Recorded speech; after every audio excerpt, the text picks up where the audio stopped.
Hey y'all, what's up? My name is Mizzle. You watching my channel Mizzle 14, and I'm here doing Life at the Lockup, Season 2, Episode 45. Before I get started, if you're enjoying these videos, please hit that subscribe button and tell me how you feel. Like the comment section, like the video, and move forward. And I appreciate everyone who has been watching my Life at the Lockup videos. I really appreciate the views, the watch, and the comments. I really adore and adore people who have response. Alright, so let's go right into it. Like I said, it was a lot of storylines, but it was mostly the storylines were short. So it's not gonna be too long of a review.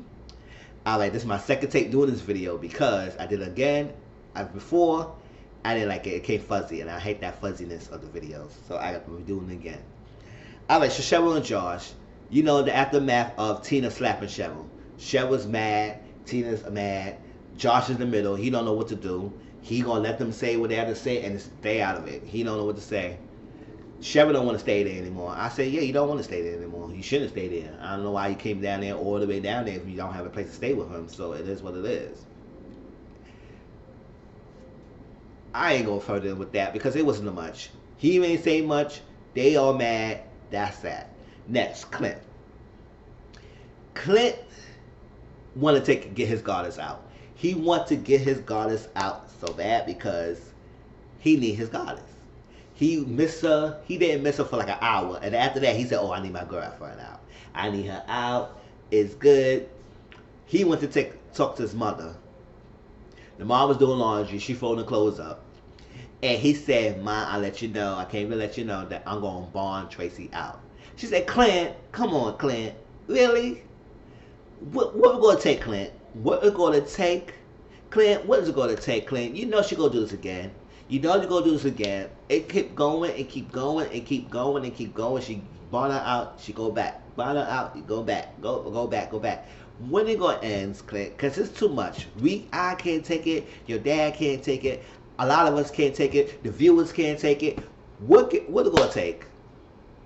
Because at the end of the day, Clint, if you're gonna do this, you gonna lose your parents. I said, ooh, you don't want to lose your parents over some girl who gonna keep going back to jail. You don't want to do that. Because your parents are there forever. And then when you lose them, you lose them. And I said, you don't want to do that. So, Clint, you need to think long, hard. I mean, yeah, because at the end of the day, the parents is like upset. Like, I don't know, that's the only child. The only child, you gonna do all this for the female who putting you through all this. You bonding so much money out just to get her out. And what about she screwed it up? He said it won't be no screw up. And she said, you know she gonna do it again. He said, yeah, I know. I said, if you knew she gonna do this again, so what are you gonna do all this? It's not gonna help. It's really not gonna help. So let's put a stop to all that and let her stay in jail. And she kept doing this and she's not changing. Now, he bought her out and they gotta wait for a court date. Because when you get a court date, $5,000, you get that money back.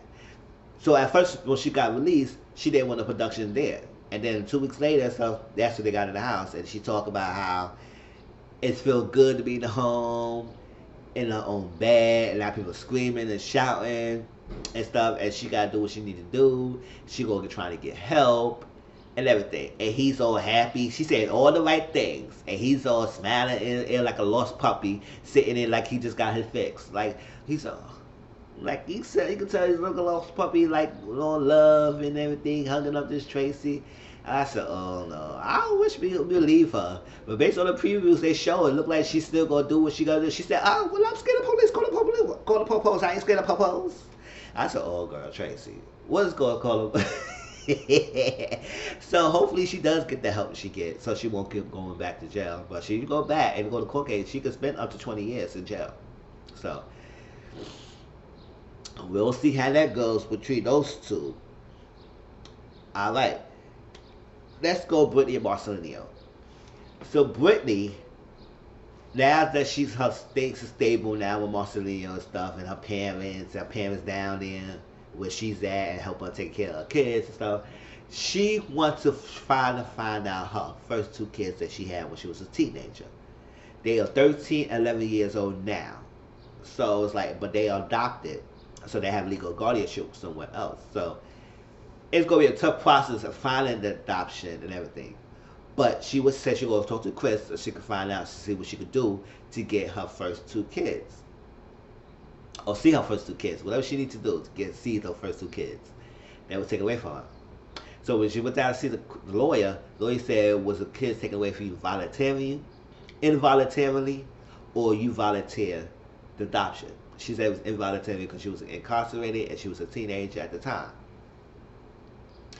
And they said it's going to be kind of difficult, but you do have access to the court records. So you need to find a case number where they was under at the time that you was arrested and they was taken away from you, and find the information from there. And then it's going to be a long road to get to where you at, because there's no guarantee that if you do find the information that you will be the happy ending, that you will be bonded with your kids.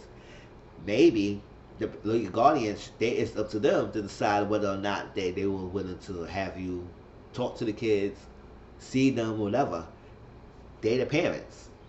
So now it's hard for you to even have the rights because it was stripped away from you. You have no parental or legal rights to ever go be able to claim those kids. And all you could do is hope for the best that they will let you see them. And you will find them. It's because there's no guarantee you could find them, because it will be a tough process with the adoption, because the cases are private. So, and it's closed adoption, so usually you can't find information too much about it unless you work hard and you deep down. So Monsignor is willing to support Brittany, but he knows it's gonna be a tough road and it's gonna be a lot of obstacles to go through just for her to see her first two kids. And he told you gotta be prepared for consequences and the possibilities that it doesn't go well in your favor. I said, "Ooh, Brittany, let's see what you're gonna do, girl." All right. Next, I'm gonna see Angela and Tony. All right, Angela and Tony. So Angela's getting all dressed up and going somewhere, smoking a cigarette. I'm like, damn, Angela, you just love smoking those packs. Like, every scene she pops a new cigarette. It's like, gosh, girl, you gonna smoke your lungs out, smoke everything out, girl. She already did. Like, she smoking. All right, so Tony said, "Where you going?" She said, I'm going out with my friends. So I'm going out with my friends, Tom and Jonathan and Angela. And he said, "Can I go with you?" He said, "No, Tony, you can't go with us." She said, "Why? You can't go with you?" "Because they can't trust you, Tony. That's why. They can't trust you right now." And so he said, "Listen, don't wait up for me. You better be in the house when I get back." I don't know. He asked her, "When are you coming back home?" He said, "I don't know, Tony. We're going to be going out. So we go out when we go out. I'll be back when I be back. I don't know the time." And he said, "But you better be in the house when I get back, Tony." All right, so she left. She went to see her peoples. Donna Faye, her sister, Tom, and I got this other name is Brenda. So they all sitting down, and they talking. And she said, "Tony's back in the house. She got a tracker on the phone." Tom said, if she got to put a tracker on the phone, that means she don't trust him, and she knows she going to trust him to cheat. Don't trust him that he going to cheat again. I said, yes. Because at the end of the day, Tony even said it himself. He said, "Yo, all these rules, regulations, and the type shit, and checking over me and everything, it's too much." It comes to the point that I'm going to F it up, and I'm going to do it again, I'm going to cheat again. I said, oh, it said out his mouth. He going to do it again, Angela. You better stop it. But at the same time, is she going to leave him if she doing all this? What if he cheat again? Is she going to leave him? Because Donna Faye asked her, what is about him that has you keep holding on? She said, well, he's good, and I can't take that feeling. She said, Donna Faye, oh my gosh. It's a girl, get your head out of the clouds, girl. And Donna Faye said that her sister is so delusional because she thinks that she loves him more, that he would change. Is not willing to change. He's not changing. The only way he would change if he himself wants to change. And he has to do that. If he's not willing to change when he's like 30-something years old, what make him change? He's going to change now. He's going to continue doing what he got to do. He got an addiction problem. Until he get that fixed, he's going to cheat again. And all these rules that you're putting on, it's not going to help him. It's not going to stop her from cheating, Angela. He could cheat. He could bring a girl right in your house to cheat. And what you going to do about it? Are you going to leave? Because if you're not planning to leave, like Emily Braxton said, then don't talk about it. Shut up about the cheating. Because if you're not playing the action to plan to leave him, there ain't no sense to talk about it. That's it. She spoke like a true woman. Because if no action to a plan, if you know you're going to stay, why are you going to do all this? What's on the tracking the phone? What's all these rules? What's all that? It's not going to help anything, Angela. Or you still going to leave, or you going to stay. 9 out of 10 times, she going to stay. So we doing all these antics for what, Angela? All these antics for what? It's not helping at all. And I don't understand this chick. Like, I don't even understand. She's doing way too much. Doing way too much. Alright, so let's get to Andrea Lamar. You know, Andrea Lamar went to a sex store. And I was like, why is she going to a sex shop? And she's not having him in the bed yet. He's still in the couch. I said, Andrea, you got this whole ass man in the couch. And you don't want him in the bed yet? Because he got to earn your trust. He got to prove to you. F all that. You married. You married. He's in LA. You in Utah. You upset because he don't want to. He just got it out. He's in parole. Or finished parole, whatever. He's off parole now. He doing him. And now you upset because he got to prove to you to be with you? What? Because he want to convert to Mormonism? What? He don't want to bow down to what you want?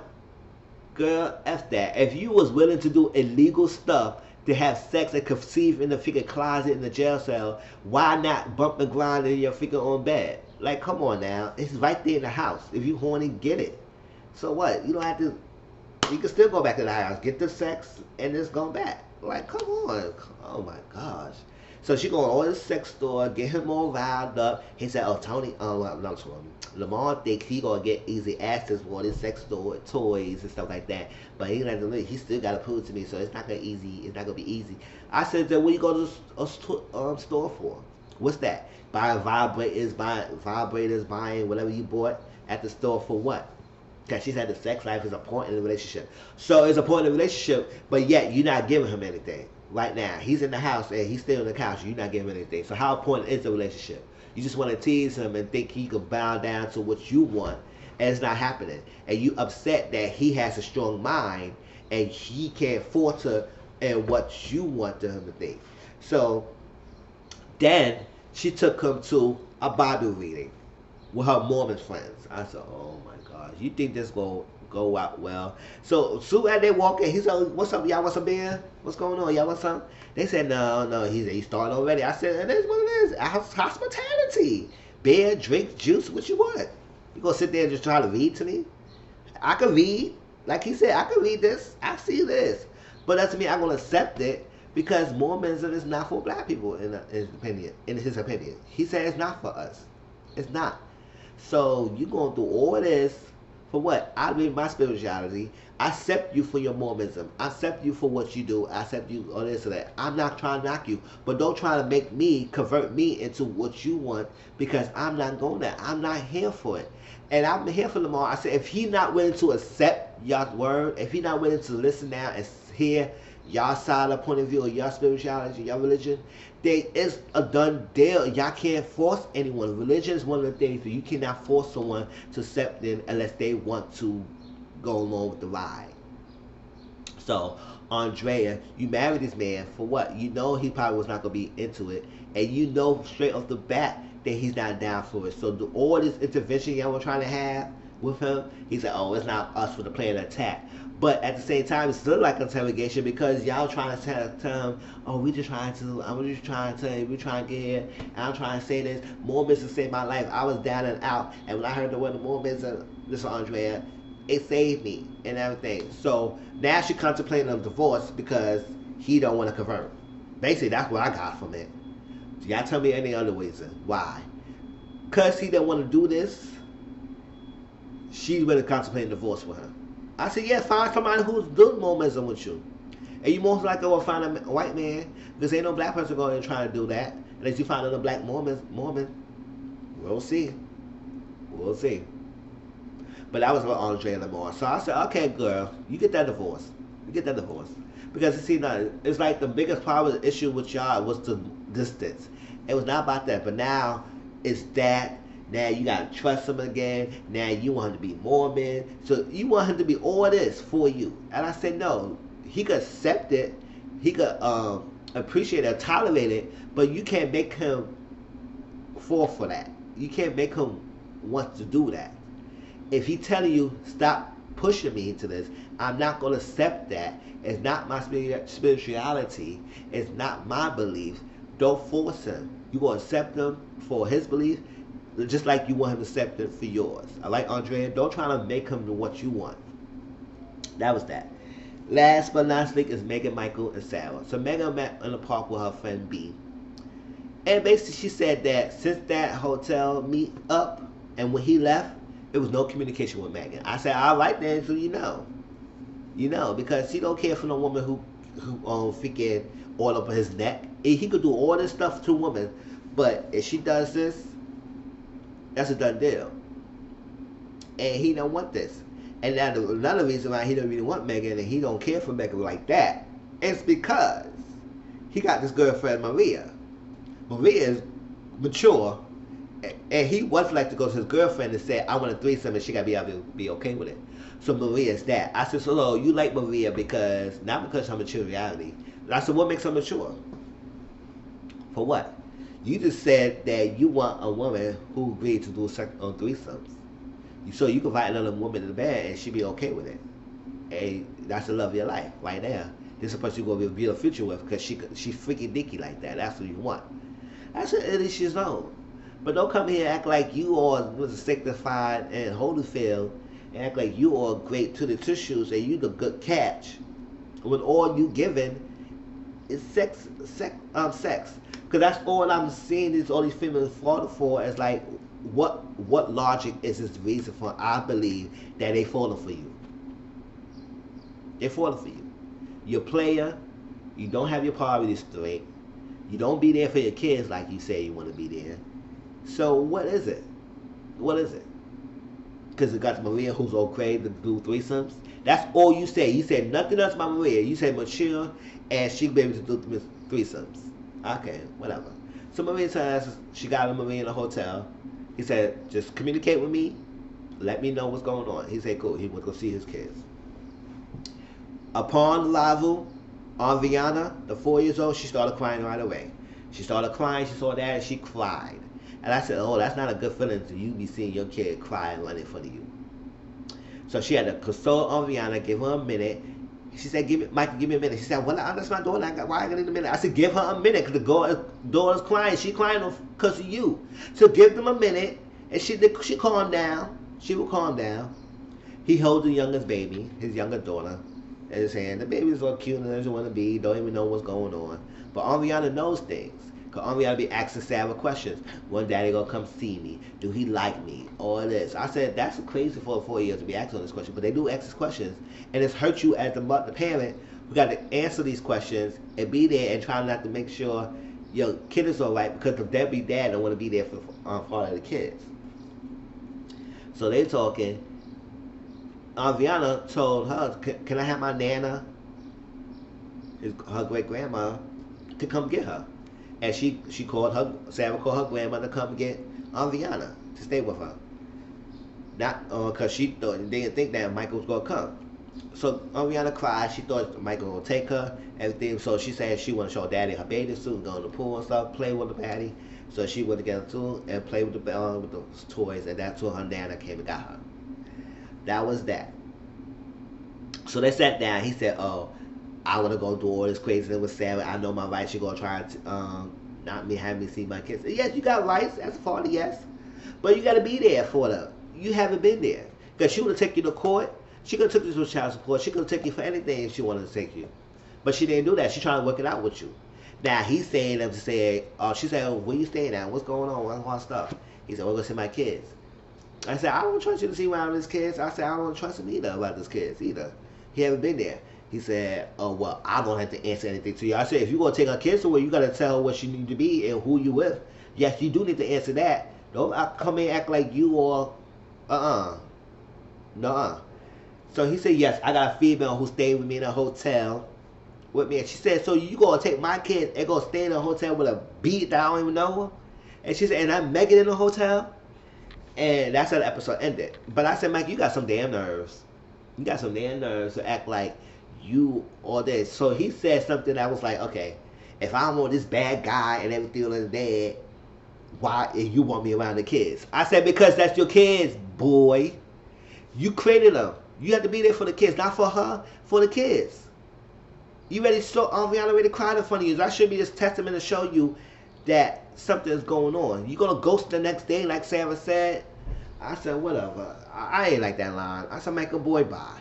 That was Life at the Lockup. Please like, comment, subscribe to my channel and tell how you feel. And I'll talk to y'all later.